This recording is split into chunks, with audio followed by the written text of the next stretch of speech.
जी बहुत ही प्यारा सॉन्ग ईद आ गई है जिन्हों के अपने अपने जिन्हों के दोस्त जिन्हों के प्यारे बाहर गए ने स्पैशली मैं उन्होंने डेडिकेट कर रहा।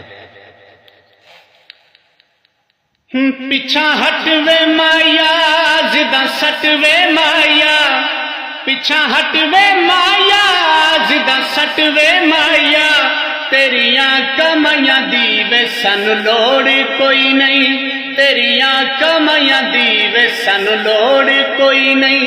पिछा हटवे माया जिदा सटवे माया, पिछा हटवे माया जिदा सटवे माया, तेरिया कमाइया दी वे सानू लोड़ कोई नहीं, तेरिया कमाइया दी वे सानू लोड़ कोई नहीं, लोड़ कोई नहीं वे सानू थोड़ी कोई नहीं, लोड़ कोई नहीं वे सानू थोड़ी कोई नहीं।